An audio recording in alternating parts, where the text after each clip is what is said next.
Halo semuanya, ketemu lagi sama gue Tommy. Dan di video hari ini gue kedatangan sebuah keyboard yang sangat-sangat menarik dan bisa dibilang sebuah breath of fresh air dan akhirnya sesuatu yang baru dalam dunia per-keyboardan lokal. Perkenalkan, ini adalah Rexus Daxa M84X. Bukan M84 ataupun Ultimate, tapi M84X.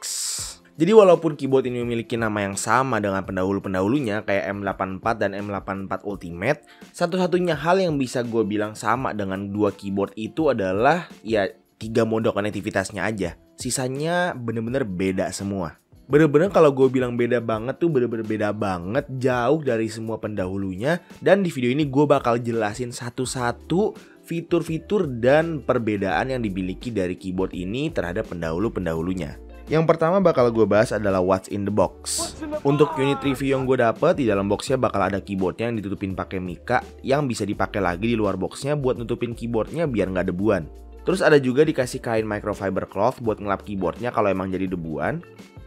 Terus ada juga kabel yang tumben banget paracord bukan braided. Warnanya juga ngikutin pilihan warna keyboardnya. Terus juga ada switch dan keycap puller. Dan di box unit gue tuh ada plastik kosong yang harusnya mungkin ekstra switch pengganti sesuai pilihan switch unit yang dibeli. Dan yang terakhir ada kartu garansi dan juga manualnya yang pasti. Jadi secara first look, Daxa M84X ini adalah sebuah keyboard dengan form factor exploded 75% yang tidak memiliki knob di bagian kanan atasnya. Yang which is gue suka banget karena gue mulai bosan sama keyboard-keyboard 75% sekarang yang knob gitu. Bosen gue. Untuk bodinya Daxa M84X ini udah nggak pakai plastik ABS lagi, tapi melainkan dia itu udah full polikarbonat. Iya, polikarbonat, bahan yang biasanya dipakai buat jadi plate custom keyboard atau bahkan case custom keyboard yang bisa dibilang mid to high end lah ya. Jadi cuma dari situ aja udah bisa diambil kesimpulan kalau pemilihan case polikarbonat ini adalah sebuah nilai plus untuk keyboard ini. Tapi tetap untuk pemilihan case polikarbonat itu ada pros and cons-nya dan bakal gue bahas lebih lanjut di video ini.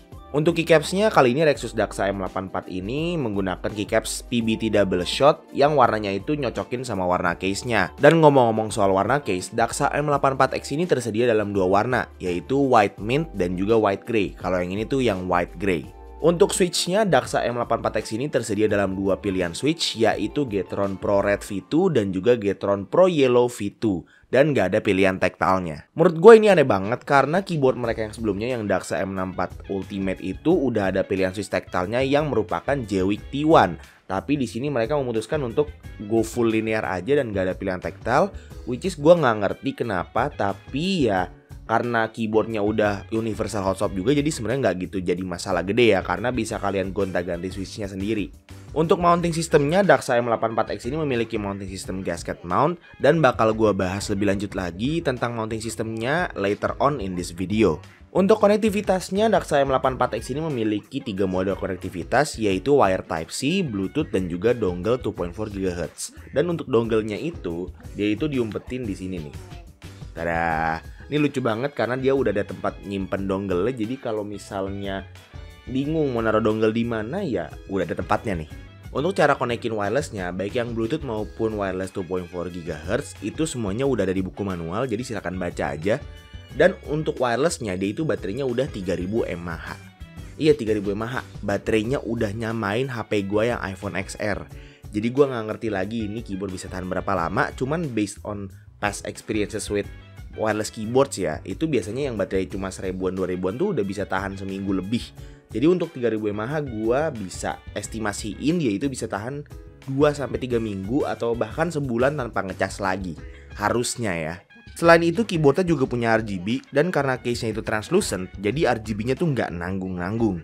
Bener-bener terang banget sampai kalau misalnya lu punya kamar gelap, ini keyboard bisa jadi salah satu lampu buat nerangin kamar lu. Untuk RGB-nya juga bisa diprogram lewat software dan gak cuma RGB doang, softwarenya itu juga bisa nyeting makro dan semuanya yang udah di save di softwarenya itu bakal ke save ke onboard makronya. Jadi kalau misalnya nanti mau ganti PC atau ganti laptop atau pokoknya ganti input ke device lain, itu harusnya makronya dan RGB-nya itu udah ke save semua di keyboardnya. Secara estetika keyboard ini emang menurut gue keren banget. Case-nya yang translucent, layout exploded-nya yang gak pakai knob-knob norak, dan side profile yang manjain mata banget, bener-bener ngasih kesan kalau keyboard ini bukan sembarang keyboard kayak pendahulunya.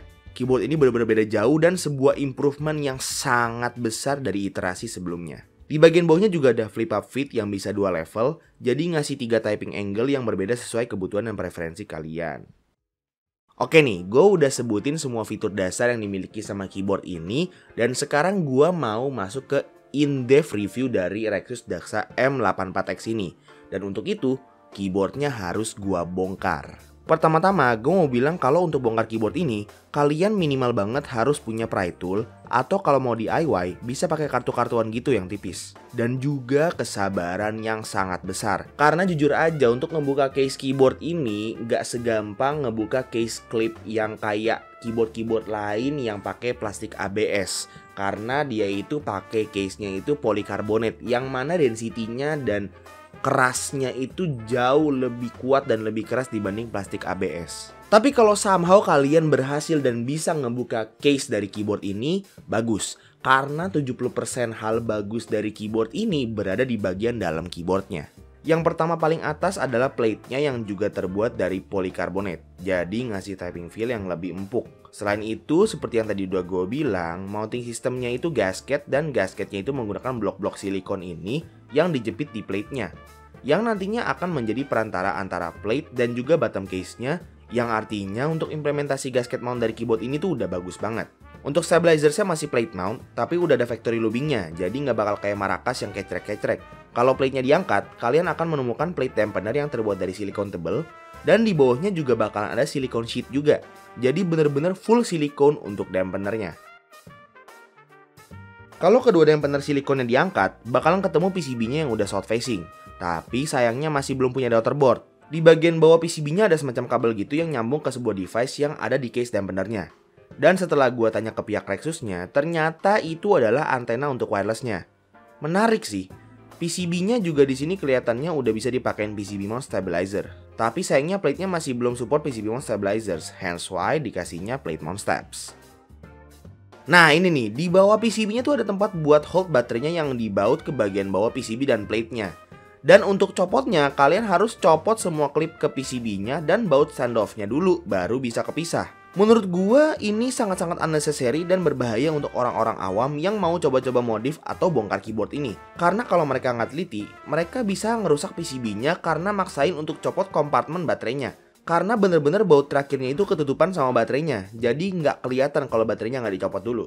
Dan terakhir di bagian paling bawah ada case silikon dampener tebel yang ada ukiran Daxa-nya. Gue sebenarnya cukup kagum sama keyboard ini, tapi at the same time gue juga kesel ya sama keyboard ini karena untuk ngebongkarnya tuh bener-bener butuh usaha dan kesabaran yang super. Pokoknya bener-bener super keras banget case-nya dan waktu gue coba buka pertama kali itu tangan gue sampai luka. Secara fitur keyboard ini udah lengkap banget, nggak ada kurang-kurangnya lagi sama sekali. Dan dari build quality-nya juga udah nggak perlu dipertanyain lagi karena ya case-nya udah polikarbonat, plate-nya polikarbonat. Pokoknya semua dampener juga udah silikon dan everything just seems to be almost perfect for this keyboard. Untuk typing feel gue bisa akuin keyboard ini enak banget. Karena yang pertama dia itu udah gasket mount, jadi udah nggak stiff sama sekali untuk typing feel-nya. Apalagi kalau misal dampenernya kalian remove ya, bakalan lebih flex lagi harusnya. Dan yang kedua adalah pemilihan switch-nya, yaitu Gateron Pro V2. Gateron Pro V2 itu surprisingly enak banget karena dia yang pertama udah smooth banget out of the box-nya, jadi udah nggak usah di-loop lagi sebenarnya. Dan yang kedua itu spring-nya juga enak. Jadi gue pilih Gateron Pro Red ya di sini, Gateron Pro Red V2. Dan expecting yang switch yang bakal kayak letoy banget gitu, springnya yang enteng banget kayak Gateron Red KS9. Tapi ternyata enggak. Springnya itu benar-benar ngasih gua feel ngetik yang enak banget karena dia itu springnya yang upstroke-nya tuh cepet. Jadi kayak ngasih feel yang semi tactile walaupun dia itu linear. Jadi gua suka banget sebenarnya sama pemilihan switch ini. Jadi walaupun gak ada switch tactile ya untuk linearnya benar-benar oke banget lah. Untuk suaranya gue akuin karena dia pakai full silikon dampener dan juga PC plate PC case, dia suaranya agak mati. Cuman gak masalah karena artinya dia udah gak ada holo-holonya sama sekali. Jadi kalian udah gak perlu nambah-nambahin dampener lagi secara DIY untuk mencoba untuk bikin keyboard ini suaranya lebih enak. Karena untuk bikin suaranya lebih keluar harusnya bisa dengan cara ya remove dampener-dampener silikonnya aja.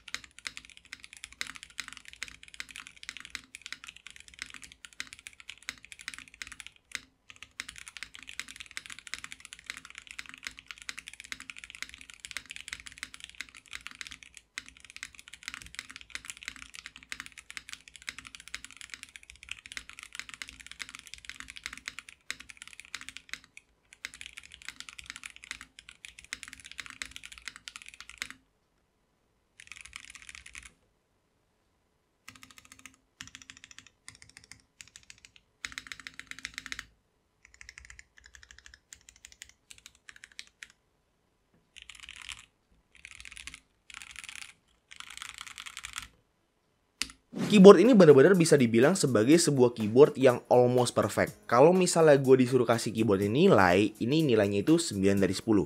Kenapa nggak dari 10 dari 10? Karena walaupun keyboard ini almost perfect, masih ada beberapa hal yang menurut gue masih bisa ditingkatin lagi atau diganti bahkan. Yang pertama adalah disassembling case-nya. Harusnya dari pihak Rexus tuh udah tahu kalau polikarbonat itu jauh lebih keras dibanding plastik ABS. Jadi kalau misalnya bikin keyboard dengan top bottom case yang sistemnya clip gitu dan pakai bahan polikarbonat, menurut gue itu ngetrol banget. Bener-bener rasanya tuh kayak mau ngetrol, mau ngerjain customer yang beli keyboard ini dan mau bongkar keyboardnya. Waktu pertama kali gue bongkar keyboard ini, gue sempet nanya ke beberapa kreator-kreator lain yang udah megang keyboardnya juga. Dan ternyata gue waktu itu adalah orang pertama yang bisa ngebongkar keyboardnya. Yang lainnya tuh udah kayak nyerah dan mau nyerah gitu. Bahkan salah satu orang yang gue tanyain itu adalah orang yang udah biasa mainan custom keyboard. Jadi that says a lot sih menurut gue. Ini tuh sebuah keyboard yang gak gampang sama sekali untuk disassemble, untuk dimodif dan lain sebagainya. Jadi gue kasih tahu buat kalian yang pengen beli keyboard ini dan mau ngebongkar untuk ngemodif lagi. Do it at your own risk. Rexus kayaknya bikin keyboard ini tuh untuk dipakai secara out of the box aja dan nggak untuk dibongkar dan dimodif-modif lagi. Yang kedua adalah PCB-nya yang masih nanggung-nanggung gue bilang. Oke lah, dia PCB-nya udah south facing, jadinya bisa dipakein jadi profile keycaps. Tapi kan keyboardnya itu mounting sistemnya gasket mount ya. Kenapa nggak dibikin daughterboard aja sekalian supaya USB portnya tuh nggak ikutan ngeflex kalau misalnya kita lagi ya flex test atau apa gitu. Yang ketiga dan yang terakhir adalah penempatan baterainya yang sekali lagi gue bilang aneh banget. Padahal di bottom case-nya, tepatnya di bagian case dampenernya, itu udah dikasih cutout buat baterai kompartmennya. Cuman for some reason, Rexus memutuskan untuk menaruh baterai kompartmennya itu di bagian bawah PCB-nya yang literally ditempel ke bagian bawah PCB-nya gitu. Padahal kalau kalian lihat salah satu reels dari Rexus yang ngasih lihat daleman keyboard ini, di situ bisa dilihat kalau mereka aja bisa gitu naruh baterainya di case dampenernya, nggak harus digantung di bagian bawah PCB-nya. Dan ya itu jadinya aneh banget deh pokoknya. Gue sih gak suka kayak gini. Gue lebih suka kalau misalnya baterainya ditaruh di bagian bawah bottom case-nya gitu, bukan di bawah PCB digantung ke PCB-nya gitu. Nggak enak aja sih ngeliatnya, nggak enak juga ngebongkarnya gitu. Ya paling menurut gue itu aja sih yang bisa diimprove sama Rexus gitu ya. Misalnya diubah atau diimprove di keyboard-keyboard selanjutnya. Selain itu gue bisa bilang kalau misalnya Rexus Daxa M84X itu adalah ya bisa dibilang keyboard pre-built lokal yang paling bagus di 2022. Malah bahkan gue bisa bilang kalau Daxa M84X ini udah up there barengan sama Noir Z series ya. Walaupun dia itu custom keyboard dan dia ini pre-built, gue bisa bilang kalau mereka bisa duduk berdampingan lah ya. Sama aja halnya kayak misalnya Bakeneko yang aluminium dan juga Polyneko yang polikarbonat. Jadi kayak aluminium dan polikarbonat duduk bersebelahan gitu ya. Bisa lah ya di atas sana di keyboard-keyboard paling bagus di tahun 2022. Jadi itu dia in-depth review gue terhadap Rexus Daxa M84X. Keyboard ini akan rilis di tanggal 1 November 2022 dan harusnya video ini juga up-nya bareng sama rilisnya keyboard ini. Untuk harganya, waktu meetup IMKG kemarin gue sempat nanya dan harganya bakalan di bawah 2 juta. Nah gue itu dalam syuting ini tuh gue belum tahu harga pastinya berapa, cuman bakalan gue edit gue taruh di sini nih harganya nih. Jadi harganya segini ya.